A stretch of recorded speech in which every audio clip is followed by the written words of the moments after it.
Hai semua, buat kalian yang udah menonton dan mengaktifkan tombol subscribe, Mimin ucapkan terima kasih ya.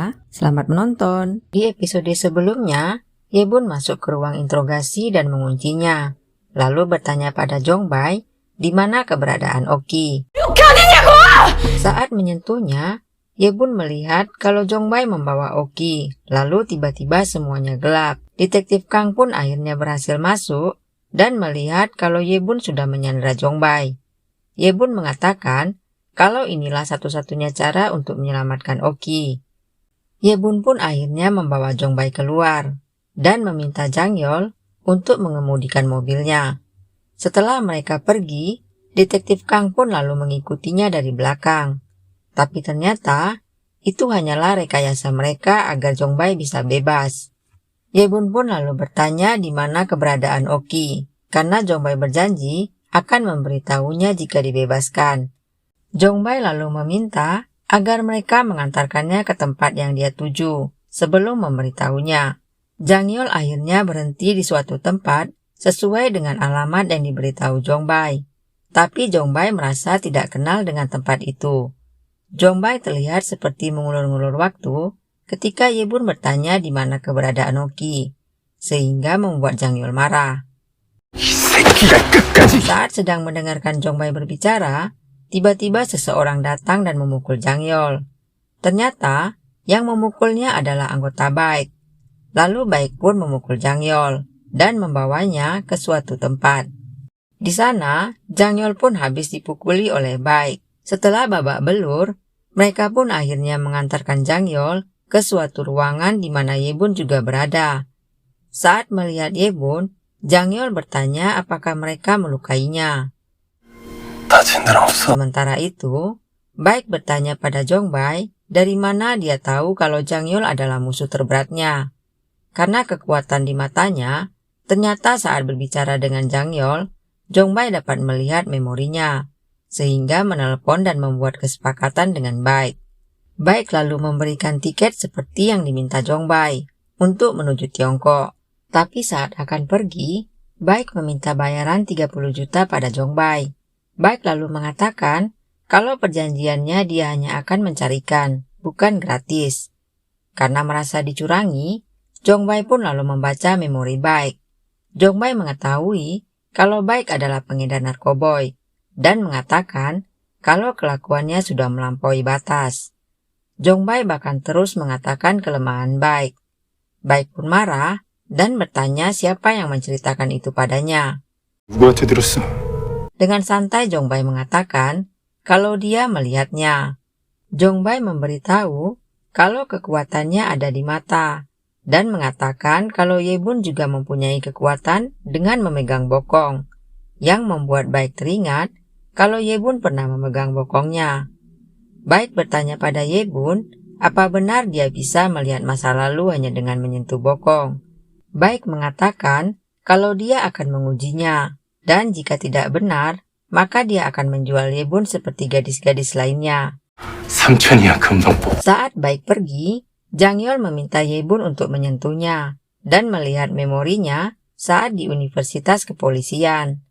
Saat masih menyentuh, anggota Baik sudah datang menjemput Jang Yol. Anggota Baik pun masuk dengan membawa suntik. Tetapi dengan sigap Yebun berhasil merebut suntik tersebut dan menyuntikkannya pada anggota Baik.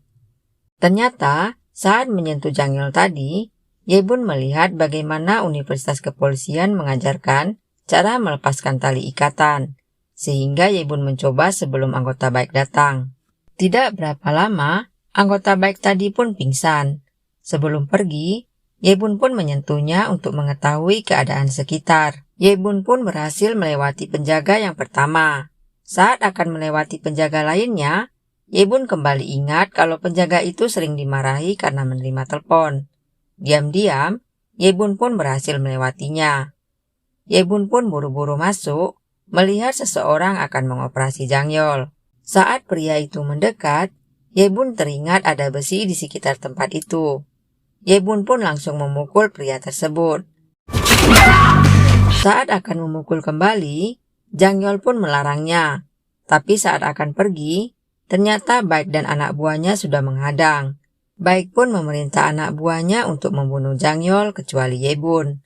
Jangyol lalu berkata pada Ye-bun untuk tetap di dekatnya dan jangan sampai terluka. Jangyol pun langsung menghajar mereka, dan Ye-bun ikut membantunya. Melihat anak buahnya semua KO, Baik pun lalu menyerah. Tapi Jangyol berpura-pura tidak mendengar dan langsung menghajarnya. Di tempat berbeda, Jomu dan Doki tetap mencari Oki. Saat menerima telepon dari Jangyol, Jomu marah lalu berkata kalau divisi kejahatan berat curiga dia bersekongkol dengan Jongbai. Ye-bun lalu memberitahu di mana keberadaan Oki. Jomu pun sadar kalau mereka salah tempat.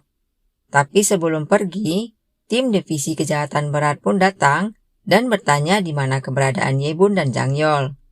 Karena hanya diam, Detektif Kang mengatakan kalau mereka bisa ditahan karena menyembunyikan buronan.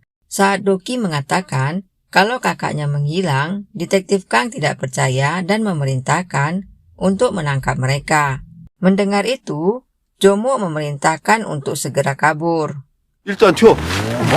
Tapi tiba-tiba, sekumpulan geng motor pun datang. Ternyata itu adalah orang-orang yang biasa membantu Oki. Mereka pun lalu menuju tempat yang dikatakan Ye-bun. Setelah tiba, Ye-bun meminta agar mereka mencari tempat yang biasa untuk mengurung orang.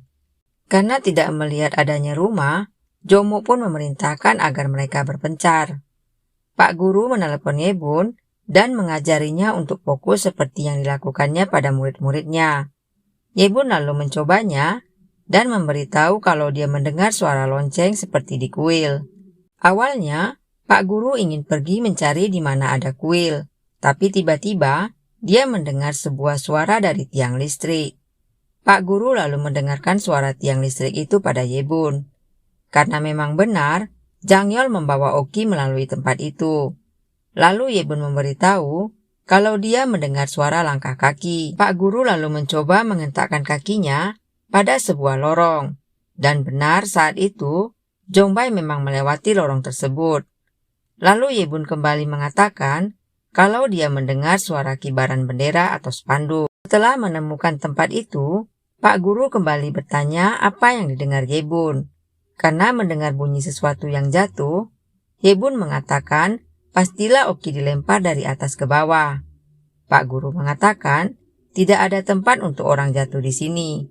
Tapi Ye-bun yakin kalau Oki pasti berada di sana. Karena putus asa, ditambah kalah bermain saham, Pak Guru pun bernyanyi. Pak Guru tersadar, pastilah ada ruang bawah tanah, lalu mencarinya. Pak Guru pun akhirnya menemukan ruangan tersebut, dan menemukan Oki sudah pingsan. Saat akan memberi napas buatan, Oki pun tersadar. Oki pun akhirnya dibawa oleh ambulans. Jangyol memberitahu kalau Jongbai biar dia yang urus. Ternyata Jangyol meminta Baik untuk bertanya pada kapten kapal kapan mereka akan berangkat dan minta untuk dihubungi jika Jongbai datang. Saat Ye-bun takut Jongbai mengetahui rencana mereka, Jangyol mengatakan kalau mereka harus menggunakan otaknya. Pagi hari, para lansia berkumpul sambil membawa kardus. Salah satu dari mereka bertanya, apa mungkin ini tidak penipuan? Karena kardus itu akan dibeli dengan harga 5.000 won. Ternyata pembelinya adalah Jongbai. Saat membayar, Jongbai pun melihat memori orang tua tersebut untuk mengetahui situasi sekitar. Karena tidak kunjung melihat Jongbai, Jangyol menduga pastilah Jongbai melihat memori orang lain untuk mengetahui keberadaan mereka. Saat tiba, Jongbai pun membaca memori kapten kapal tersebut. Kapten kapal itu pun meminta Jongbai untuk bersembunyi di bawah terpal. Tidak berapa lama, telepon kapten kapal itu pun masuk. Tapi saat mereka tiba, ternyata Jongbai sudah tidak di sana. Karena Jongbai melihat kalau malam itu Baik datang menemui kapten kapal. Sepanjang jalan, Jongbai membaca memori orang yang dihampirinya dan mencuri dompet salah satu pejalan kaki tersebut, lalu menarik uang pemilik dompet tersebut. Sementara itu, Jangyol meminta Ye-bun untuk menyentuh salah satu pejalan kaki. Saat menyentuh seorang wanita, Ye-bun pun akhirnya melihat Jongbai. Sementara itu, Jongbai berpura-pura mengenal seorang pria untuk membaca memorinya.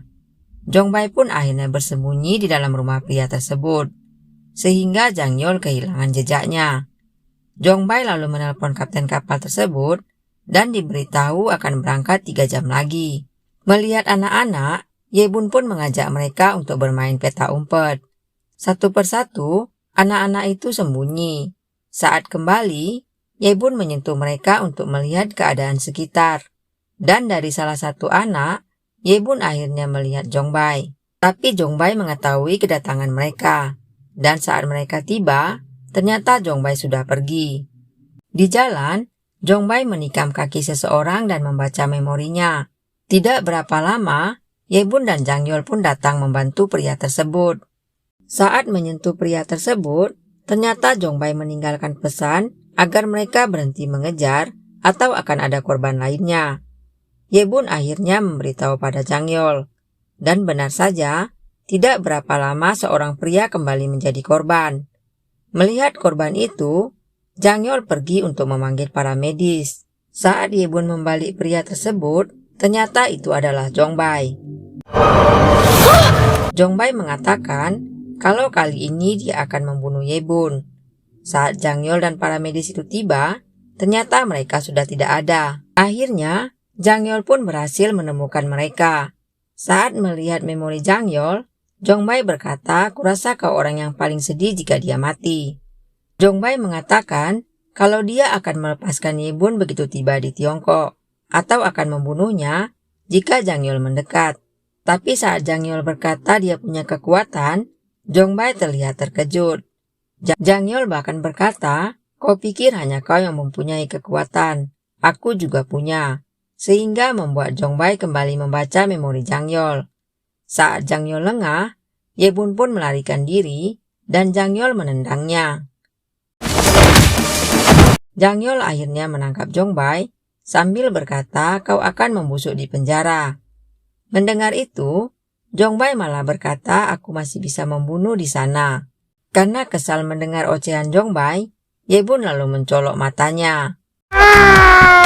Pagi itu, Jomuk akhirnya mengajak bibi Yebun untuk menikah bulan depan.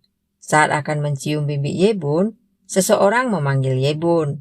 Ternyata detektif Na datang untuk memeriksakan suaminya yang mengalami birahi tinggi sepanjang hari. Walau sudah ditolak, detektif Na tetap ingin menemui Yebun. Sementara itu, karena sudah berhasil memecahkan kasus besar, akhirnya Jang Yeol pun balik ke Seoul diantar oleh Jomuk dan Doki. Seperti biasa, mereka menggunakan bahasa isyarat. Jomuk berbicara, lalu Doki mengartikannya. Doki menjadi sedih saat Jang Yeol berkata terima kasih sudah menjadi penerjemahku selama ini. Sebelum naik ke dalam bus, Jang Yeol tidak melihat Yebun. Ternyata, Yebun terlambat datang ke terminal. Saat tiba, semua bus sudah berangkat. Tapi ternyata, Jang Yeol masih berdiri di belakangnya dan berkata kalau dia akan berangkat dengan bis malam. Tapi sebenarnya, bis malam tidak ada. Yebun lalu mengucapkan selamat kepada Jang Yeol karena akhirnya bisa balik ke Seoul. Saat Jang Yeol bertanya apa yang akan dilakukan Yebun ke depannya, Yebun berkata mungkin akan mengelola kliniknya. Jang Yeol lalu berkata kalau Yebun bisa membuat rencana untuk menemuinya, sehingga membuat Yebun tersipu malu. 8 bulan kemudian, Yebun menjadi bintang tamu pada acara hewan peliharaan. Di acara tersebut, Yebun membantu seekor anjing untuk melihat memorinya. Yebun pun lalu memberitahu kalau anjing tersebut merasa kehilangan pemilik sebelumnya. Dalam perjalanan pulang, Yebun melihat kantor badan kepolisian, sehingga meminta Oki untuk berhenti. Yebun lalu meminjam lipstik Oki. Saat Jang Yeol dan Doki sedang berbicara, tiba-tiba mereka melihat sesuatu yang bercahaya mendekat. Ternyata itu Yebun yang membuat Doki berkata, "Sepertinya aku dejavu." Jang Yeol akhirnya mentraktir Yebun minum. Lucunya, setiap Yebun ingin berbicara, HP Jang Yeol selalu berdering. Melihat Jang Yeol sibuk, Yebun pun menawarkan diri untuk membantunya. Jang Yeol menolak, lalu berkata kalau dia tidak ingin memanfaatkan Yebun. Tanpa sadar Yebun berkata, "Siapa yang peduli kau memanfaatkanku? Bukannya hubungan kita lebih dari itu," yang membuat Jangyol tersenyum. Jangyol lalu meminta Yebun untuk mengganti pakaiannya dengan seragam. Saat hari yang dijanjikan tiba, Yebun pun menelepon Jangyol karena ternyata yang dipakainya seragam tahanan. 유니폼이에요? Ternyata, Jangyol meminta Yebun untuk mengecek tahanan wanita yang diduga sebagai gembong narkoba. Saat Yebun ingin menyentuhnya, tiba-tiba tahanan lain menunjukkan jarinya yang sudah dibengkokkan oleh wanita tersebut. Saat mengetahui Yebun seorang dokter hewan, wanita itu pun menugaskan Yebun untuk membunuh nyamuk. Malam hari, saat ingin menyentuhnya, wanita itu pun berbalik dan menindih Yebun. Karena akan ada pertandingan bola antar tahanan, wanita tersebut pun berpesan agar mereka memenangkan pertandingan itu. Yebun lalu menawarkan diri untuk menjadi kipernya. Saat pertandingan tiba, wanita itu pun mewanti-wanti Yebun untuk menangkap bolanya. 너 공 잘 봐! 공! Tapi ternyata, bolanya bebas memasuki gawang, karena Yebun hanya fokus untuk menyentuh wanita tersebut. Saat wanita itu ingin menghantukkan kepala Yebun, tiba-tiba tangan seorang pria menahannya. Ternyata itu tangan Jangyol. Jangyol berkata kalau dia tidak ingin Yebun terluka. Di depan wanita tersebut, Yebun memberitahu di mana geng bandar narkoba itu berada. Jangyol lalu mengajak Yebun pergi, sambil berkata sekarang kita bisa pergi makan dan menonton bersama. Wanita itu lalu berkata, "Kalian tidak boleh pergi begitu saja," lalu mengejar mereka.